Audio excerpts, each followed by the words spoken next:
The Lakers are undefeated in the NBA Cup no more after getting very defeated by a reinvigorated Suns team. Why is a team with LeBron James and Anthony Davis so bad at defense? Plus, have we been sleeping on the Houston Rockets? Wake up! It's time to talk hoops on Locked On NBA.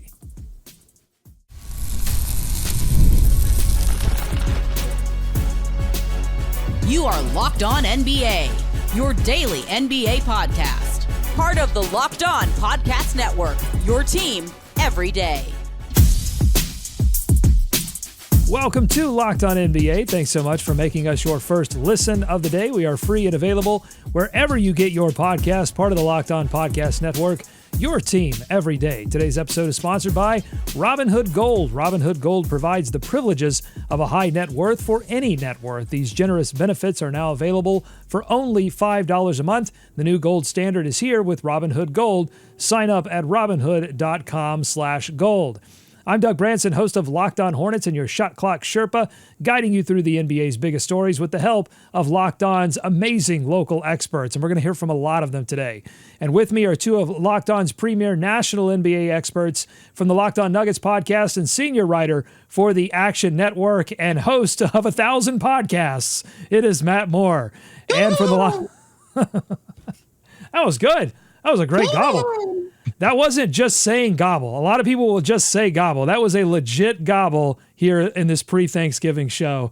And we also have from the Locked On Bulls podcast, Hayes, give me your best gobble. I'm from Chicago. I don't gobble. I don't know how to do it. Hayes hasn't seen a turkey, a living turkey, a live turkey in many, many years. Okay. Yeah, exactly.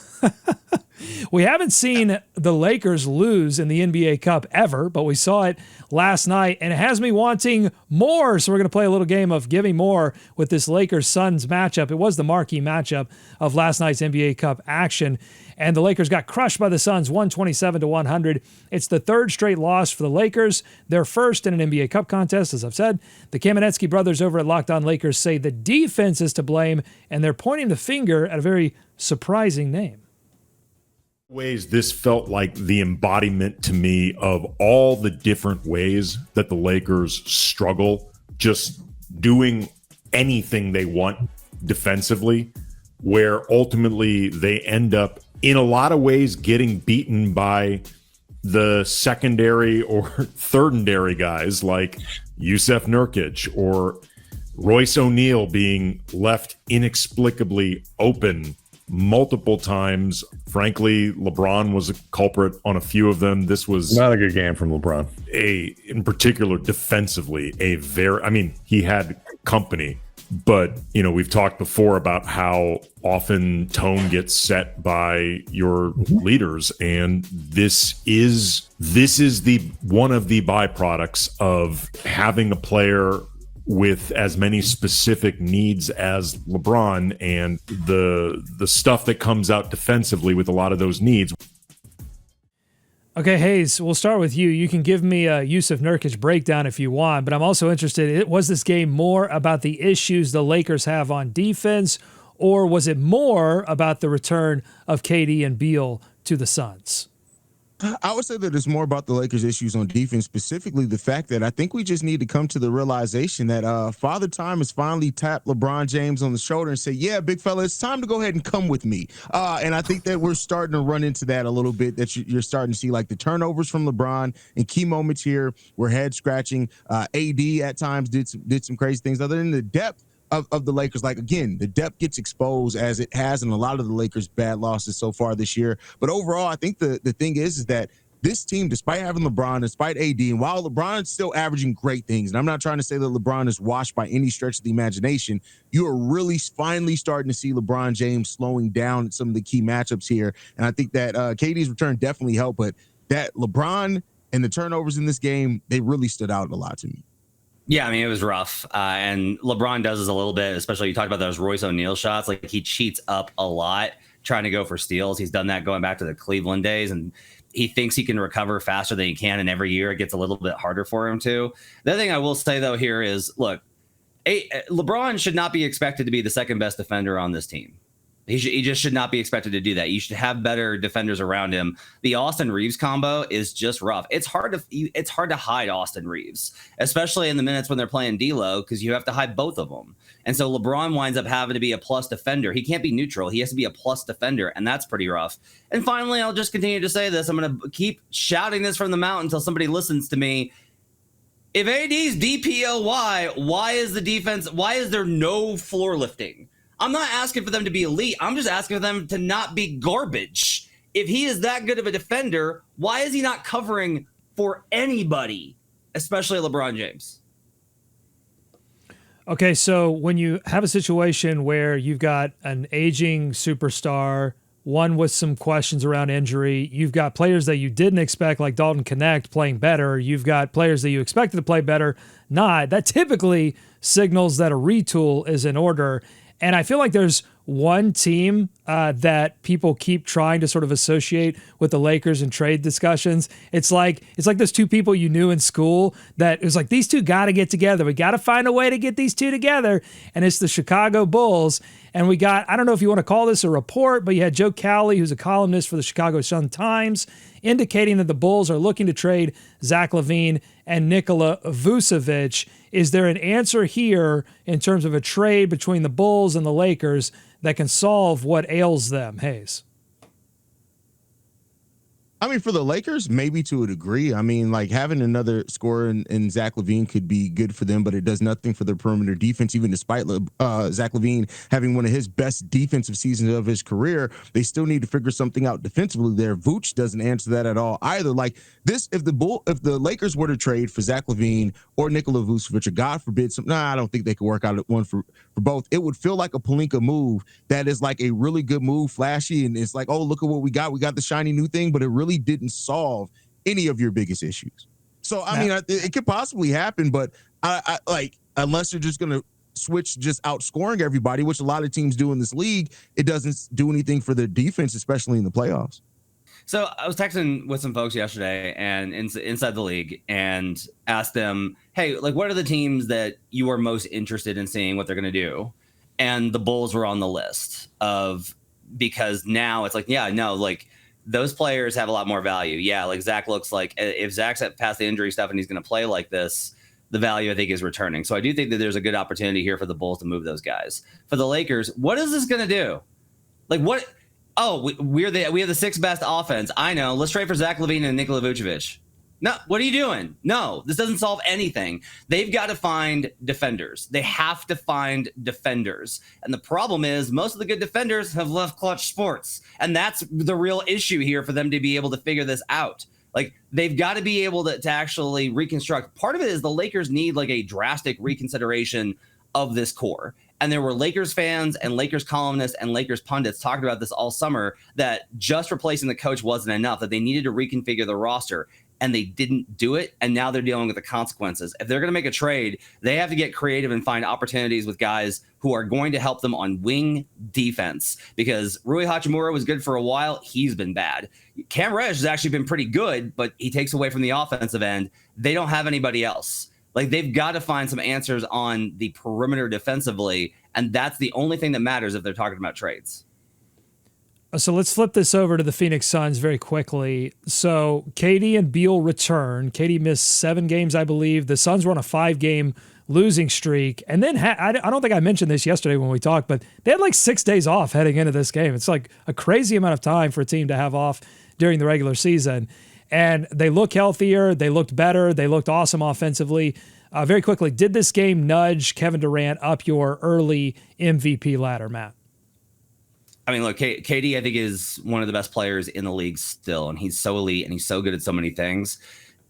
He's missed 7 games. He's only got 11 more he can miss over the next 4 months of play, 5 months of play. Like, he's going to have to miss too many games, so he can't win MVP. But if we're talking about, if we ignore that, if we ignore the 65-game limit, then yeah, like, I think KD's been that good. I think he's been that impactful. And I think the biggest thing here is just that Mike Budenholzer is getting the most out of this combination of players. Like, he's unlocking what this team needs to be when fully healthy. And when they have their guys, they are going to be a problem in the Western Conference. I don't think, I mean, KD is always going to be able to play at an MVP caliber level. But to Matt's point, I don't know if he's going to be able to play the number of games to be able to get that done. Like KD's going to have a fine season statistically. I don't worry about that at all. I'm more worried about him being healthy in the playoffs. So I'd much rather see him rather than just try to fight to play the number of games needed to just make sure he's healthy for the playoffs. That's what I'd rather have. Well, this certainly showed his value to the team. So if he can stay healthy, I think he does find a way to at least get himself in the conversation. Okay, much more ahead here on the Locked On NBA podcast. We are going to be talking about the Houston Rockets. Are we sleeping on them after they had a pretty amazing physical, defensive, dominant performance in the NBA Cup? And which team should be most thankful for what as we approach Thanksgiving? That's all ahead on Locked On NBA. Today's episode of Locked On NBA is brought to you by Robinhood Gold. You don't need a silver spoon to eat up the financial favors of the 1% with Robinhood Gold. Robinhood Gold allows others to get the rates and perks usually reserved for the high society. Now the resourceful individual with Robinhood Gold can earn the very liberal rate of 4.25% APY on uninvested cash and be rewarded with a handsome 3% retirement boost on IRA account contributions. Robinhood Gold provides the privileges of a high net worth for any net worth. These generous benefits are now available for only $5 a month. The new gold standard is here with Robinhood Gold. Sign up at Robinhood.com/gold. Terms apply. For product-specific disclosures, visit Robinhood.com/gold. Investing involves risk. Rates may change. Gold membership is offered by Robinhood Gold LLC. This episode is also brought to you by FanDuel. Get ready to tackle the NFL action with FanDuel, America's #1 sportsbook, because right now new customers can bet $5 and you get $150 in bonus bets if you win. And I like that. FanDuel, challenging you to win, and I know you can do it. The FanDuel Sportsbook app gives you everything you need to place live bets on the NFL all in one place. So when you get a hunch in the middle of the game, you can check out the latest stats, view live play-by-play, and so much more on the same page where you place your bets. Convenience, it's the name of the game. Just visit FanDuel.com to join today. You are going to get started with $150 in bonus bets if you win. And if you win your first $5 bet, that's FanDuel.com. Never waste a hunch and make every moment more with FanDuel, an official sportsbook partner of the NFL. More Locked On NBA ahead.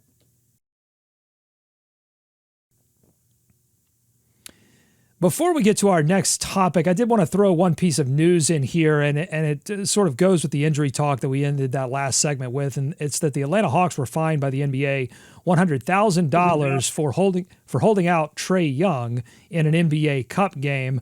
Fair or foul by the NBA on this $100,000 fine for Trae Young, Matt? I'll say foul. I just don't think that you need to be dictating whether or not a player is healthy or not. Like there's got to be some discretion here for them. What I will say is this is going to be a never ending problem with team transparency. The NBA does not have strict enough transparency measures for injury availability in their reporting. They just don't. The NFL does a better job of this. They just do. If you have a better sense of what's going on in the clandestine NFL organizations than you do in the NBA with where these players are at physically. I think if players need a night off, even if it's a cup, they need to be able to take it. But on the other hand, hey, do you like the money? Okay, if you like the money, then you got to play in these games if you're healthy. I just don't know that the NBA could be dictating whether or not a guy is healthy or not. Hayes. The NBA has to thread a very tight needle here on what the messaging really is here, because okay, what is healthy, right? Because just because you're technically healthy and available to play, what if you do have some soreness? What if you do have some tightness? What if you these guys aren't robots, and I get an understanding maintaining the integrity of the game and the people who pay for their tickets to come and watch these guys play, and I understand all of that, and I feel for all of that, right? Like I've gone to a lot of NBA games in my day. It'd suck if I would have found out back before I was doing this when I had to pull together every little bit of the money I had to see Derrick Rose play when I was 18 years old. If I would have found out he was just sitting just to sit, right? But at the same time, like we see things accumulate in the NBA over time. So like, yeah, you can have a little something, but then it turns into something bigger down the road. So I get it. They set him in a cup game. Yeah, it sucks, but I mean, what's the messaging that the NBA is really trying to get across there? I guess is my question. soreness is not a reason to sit. Like if you don't have a high risk of re-injury or aggravating injury, if it's just you're not feeling great, you got to bucket up and play. That's what they're trying to get to. Yeah. And I think like this is where the disagreement comes with the organizations. Like I don't want him playing when he's not feeling great, because then it does heighten the risk of re-injury. The NBA is going to say we have studies that show that that's not true, and that is where the two sides are just going to continue to butt heads. And then my question then is that what if next then, okay, it's like, okay, you say they got to play. Are you going to start saying how many minutes? So, okay, yeah, you say he has to play. Cool. I'm going to play him for the first 3 minutes of the game and sit him. Yeah, I mean, it feels like they're going to constantly be negotiating this as players continue to get hurt regardless. Like that's the sort of interesting thing to me is like players are a lot of star players are getting hurt this season. And so, yeah, we'll see which teams continue to run afoul of these new rules by the NBA. But thanks for making Locked On NBA your first listen every day. Your favorite NBA team has a free daily newsletter. Go to LockedOnDaily.com. Subscribe and stay up to date with local expert analysis and amazing writing from Katie Heindel, Mike Shear, and Locked On Fantasy Basketball tips from Josh Lloyd. We've been talking a lot about the NBA Cup. Houston and Minnesota gave us the close cup action we crave, and the Rockets came out on top in an OT game that got physical down the stretch. The Rockets have some flashy offensive players, but this year they've been doing it on the defensive end. Jackson Gatlin of Locked On Rockets gives us the local expertise on what's changed. Ime Udoka really trusts his guys to guard one-on-one single coverage, right? The Rockets do this defense thing by committee, right? They have possessions where it's Dillon Brooks guarding Ant. They have possessions where it's Jabari. There's possessions where Fred was guarding him. There's possessions where it's Jalen guarding him. Amin Thompson did a phenomenal job. When you're able to throw that many different looks at an offensive player, it's got to be really hard for them to catch a rhythm, right? Because all these guys guard and defend in different ways, right? Amin Thompson and Tari Eason use their length, their size. Amin's using his speed. Jalen's using his quickness to try and stay in front. Dillon's being like that dog, extra physical, gritty, inside your jersey, really messing with you, trying to, push and shove you, all those little things. Honestly, that's what makes the Rockets such a dominant defensive team, is that they can throw so many different defensive looks at you. Houston right now 13-6, one game back of the Thunder for first place in the Western Conference. Have we been sleeping on the Rockets, and are you awake now, Hayes? I mean, yeah, to a degree, I will say this. Yeah, I've probably personally been a little asleep on the Rockets, and it's mainly because, like, we've seen it before. You tend to need a star or superstar to really contend for a title. Now, we do see, every 8 years, whatever it is, a team that's able to win a title maybe off their depth every once in a while, and maybe the Rockets can be that team, but I still look at this team and say, yeah, they're good. They're going to be really good. Their defense is great, but I still don't see them necessarily winning a title or coming out of the West right now until they either have one of those players that are on the roster ascend to star level status, or they trade some of their young talent and get that star. Yeah, I mean, here's the question: is going into the season, if you had told me, hey, the Rockets wind up making the second round of the Western Conference Finals and losing to the top team in 7 games, I would have been like, wow, like I can't believe that, right? And now I'm like, no, that tracks. That makes sense, right? Second round, stretch it to 7 games, maybe a conference finals appearance if injury or the matchup goes right. That's like a reasonable expectation. Like, so much of this is just about where we set the expectation for them. I was on a stream for that game last night, and I just can't tell you how impressed I am with them. Amin Thompson is such a beast. Like, he's so incredible. It is so cool to see him make that jump from year one. He is ready to be this guy. I'll say this too. I think Amin Thompson's the guy for the Houston Rockets. I think long-term, he's the guy. It's not Alperen Şengün. It's not Jalen Green. It's not Jabari Smith Jr. It's Amin Thompson. And a lot of the numbers kind of bear this out, that if you put Amin next to Fred VanVleet and Şengün, you are cooking with gas. And that to me is the most interesting thing here, is the Rockets have too much young talent. So what do? And that to me is going to be the most interesting question over the next 18 months, is it's going to come time to clean up some of the log jam with how much young talent they have. And who they decide to go after and how is going to be a really fascinating question, because the opportunity is great for them to add another star that only makes these young guys better, and then they might be in a position to really contend. You mentioned Jalen Green, 9 points in that game in 23 minutes. Woof. Dillon Brooks has been a huge X factor for them. 22 Amazing. points. Yeah, he was incredible last night. Like I legit on the last possessions, I was literally like, I guess they need to give it to Dillon Brooks here. Dillon has one of the best on-off-court net ratings in the NBA. I don't know what's the year of Dillon the villain, man. Are we going to see Dillon Brooks Cup MVP? It's a possibility. It is a possibility. That's crazy. I want to ask about Minnesota because they are stuck in the mud right now, and they can't seem to get a win to save their lives. Did this Karl-Anthony Towns trade, did it ruin Minnesota, Matt? I think the Julius Randle part of this definitely messed them up. And messed is not the word I would use. I think when I watch them, and the numbers also bear this out, they have like a +1 net rating with Ant, Gobert, and Randle. You can't have a +1 when you were so good last year with what are known to be your 3 best players together on the floor. You take Randle off and Ant and Gobert jumps up to a +5. And it's just very apparent. Like, it's just not a good fit. Minnesota needs to swap him for more role players. This team is Anthony Edwards. And the problem is that Ant made a lot of efforts to keep Cat involved last year. And now he's doing the same thing with Randle, except Randle's game is more ball dominant.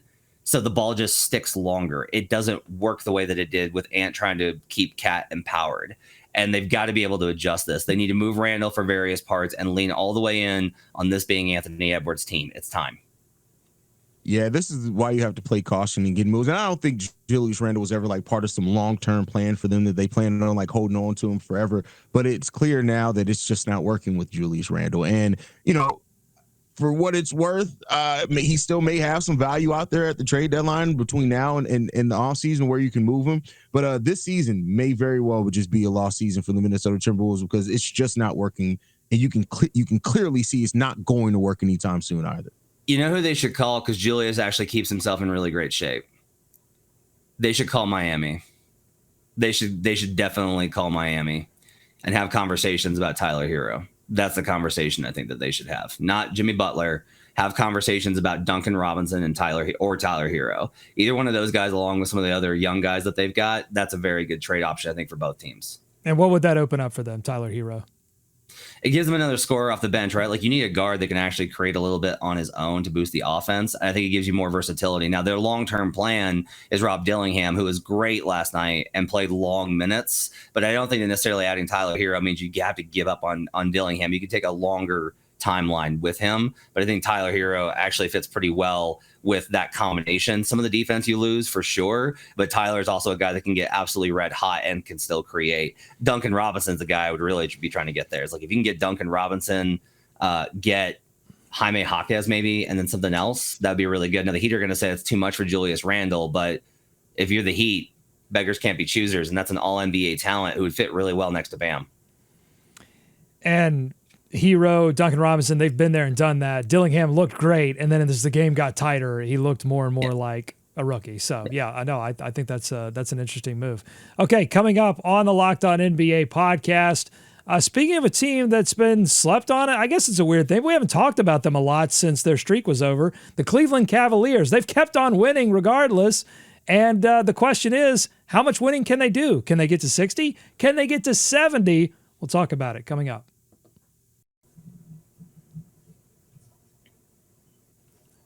Today's episode of Locked On NBA is brought to you by Bilt. Listen up, renters. Have you ever felt like you're stuck in this loop of rent payments, just watching your money vanish into thin air? It's time to turn that rent game around and start earning some serious rewards. That's where Bilt Rewards comes in. Bilt is breaking ground as a neighborhood rewards program that hooks you up with points on your rent. Every month, pay your rent and watch the Bilt points roll in. Use points to jet off on your dream vacation. Put your points toward a flight or hotel stay with 500-plus airlines and 700,000-plus hotels and properties. You can also use those points to book fitness studio classes, redeem them toward a future rent payment. They are designed to meet your lifestyle. Pay rent hassle-free through the Bilt Rewards app. Your rent game just got a major upgrade.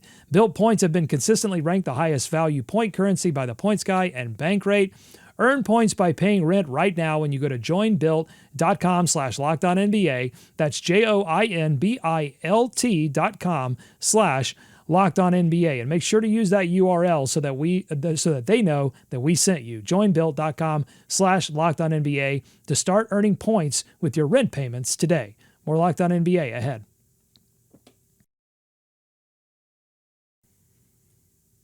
Thanks again for making Locked On NBA your first listen every day. There's a free daily Locked On podcast for your favorite NBA team. Just search your favorite podcast app for Locked On and your favorite team today. Okay, I want to talk about the Cavaliers. They are now 17-1. They had a little trip up against the Boston Celtics, but they keep on winning. So let's hear from Locked On Cavs guest Spencer German and host Danny Cunningham about just how much winning they expect them to do this season. 60 wins is like a must at this point. Like if they don't get to 60, I think that's very disappointing. I'm sitting here today. I would venture to say I think they can at least match the 66. Yeah, I think 60, I don't want to say should be the floor, because if an injury happens, but this team is going to win 55 plus games. I have zero doubt about that. And I always think it's interesting to watch how the betting markets change in real time. Like I'll go to FanDuel after just about every game, like the day after every game when they have an updated win total. And the Cavs opened up the season at 48.5. And now it's up to 58.5. Like they have bumped up their win total for the season by 10 games in the first month of the season, which is pretty unheard of. So that is the one thing that I do look at, but I think that this should be a 60-win team. Okay, Danny, tempered expectations a bit there at the end. Hayes, are you willing to step out there and say 70 should be the bar with how well they've started this season? Do they look like a team that belongs in the rarefied era of the 15-16 Warriors or your beloved 95-96 Bulls? Listen, I know I'm going to get labeled as a hater for this. This is not anything knock on the Cavs, but to expect 70, I think is a bit ridiculous. Like let's wait. Let's get to February. Can we at least get to the end of January before we start saying the expectation is 70 games? You just there's so much season left to be had. There's so many things that could happen even outside the Cleveland Cavaliers' control that could affect that. I'm not ready to say the expectation should be 70 games. Now, I do think they should definitely win 60 games, with the expectation being 70, I'm just not ready to say that yet. I mean, let's throw out 70. Chuck it. Okay, that takes a lot to go your way. And the Warriors found out the hard way that you push too hard and you F around and see what happens. So I would say this, 43-21 gets them to 60 wins. Okay, 43-21. That means they have to play basically at the same pace as the Rockets for the rest of the season, and that seems very doable. Here's my question. Do you get to play the East the entire rest of the year? Because 13 of the 17 wins have come against the Eastern Conference. Now, they're 4-0 versus the West. That's really great. Most of the 3 of the 4 have been at home. So we're going to probably see them, they're going to lose more games. They're going to slide. 60 wins, I think, is a good bar to reach. If you have a 60-win season, that's phenomenal. You cannot be denied as a title contender if you win 60 games. But they're not top 5 in both offense and defense. They're 10th in defense and top 5 in offense. I think will get better on defense, but the offense probably slides. This looks like a great team that is in contention for a title, that everything has gone right for, and stuff will go wrong, and I think they can handle it. But that's going to have to be enough, because even 65 is probably a bar too high, let alone 70. And I know it sounds crazy, but if you look at how they've won these games, their expected number right now is 15-3, which puts them right next to Boston. So I do think they're as good as Boston. They are as good as the Boston Celtics. The Celtics are not this unbeatable juggernaut. Neither are the Cavs. So I would not be surprised if they get the 1 seed. I think that they're really in that conversation, but the 65 plus, let's chill out. At least, like you said, at least until they play some Western Conference teams, they won't get a chance to showcase that tonight. They play Atlanta. We're going to get to which team should be most thankful in a minute, but first we have to talk about which team should be most pitied. It's been a long fall for the 76ers and the Pelicans this season, and both Locked On podcasts are taking stock, and they're talking tank. You're going to hear first from Locked On Pelicans host Jake Madison, and then Kayla Santiago of Locked On 76ers. When do you pivot to tanking? So first and foremost, it is going to be hard for this team to do it. Not impossible, but hard. But likely they're likely not getting a playoff spot. So you're kind of looking at a season that puts you in almost the worst place you can be in the NBA. And that's kind of in that middle ground of not outright bad, but not good enough to make the playoffs. And it's really only happening because of the injuries. They would not be 4-10 with everybody healthy. This team will not win anything without Joel Embiid. Even if Paul George is at 100%, they are still not going to win anything, and they're not going to get out of the second round. You need Joel Embiid to be 100% healthy. I mean, this team is really bad without their stars. There is no definite there that you are going to make the postseason, even maybe a play-in game, if Joel is injured and out for a majority of games. With that being said, too, the chemistry hasn't been there. It's not going to click once you get to playoff time either. So a lot more bad can happen if they try to force Joel to play or try to keep on winning and have Joel just sidelined for right now and then bring him back later on. If this injury is as serious as it is, I think you need to shut him down, and I think you need to tank. Oof. I feel like I should have been playing taps underneath that funeral march. Which of these teams have had more of a nightmare season, the Sixers or the Pelicans, Matt? I will go reluctantly with the Sixers just because the expectations I think were higher. The Pelicans every year, it's like, yeah, they might be good if they're healthy. If they're healthy. The bigger problem here, I think, is like there's a point where you kind of just have to abandon that this is never going to come together. Like you have to abandon the idea it's going to get together. I guess you could shut down Joel for the year, tank, and then try and reconfigure. Are you just going to burn a year of Tyrese Maxey? Are you going to burn a year of Paul George? Like they're up against the window. There are no good answers here. That to me is the bigger problem for the Sixers, Hayes. Yeah, there are no answers for the 76ers except hope, prayer, and Jesus. I think that's really the only things that could save the 76ers season. I mean, it's just been a one thing after another with the 76ers, but unfortunately, like I kept holding out hope, kept holding out faith. And while where the Milwaukee Bucks have really started turning their season around, I think that the 76ers are fastly approaching that place where if they don't soon, it's done. And I know it's still early on, but it just and you're already dealing with Joel Embiid, who may not play back-to-backs on top of everything else. So I think at this point, it's just kind of safe to say that the 76ers have been dealt a bad hand, and that hand I don't think is going to change anytime soon. Would Sixers fans boo Jesus? Yes, they absolutely would. Yeah, they absolutely would. One more thing I will say here. If you actually want to know my question on this, who's got it worse? It's neither of these teams, Doug. It's the Heat. Okay.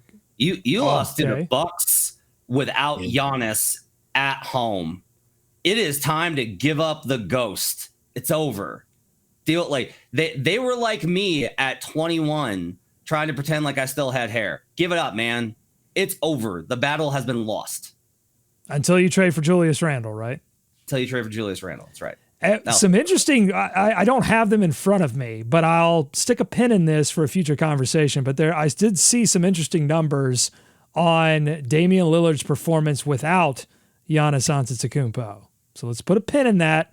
Let's maybe talk about that a little later. Very quickly, we are on the eve of Thanksgiving here. I want to know which team should be most thankful and for what. Hayes, we'll start with you. Which team?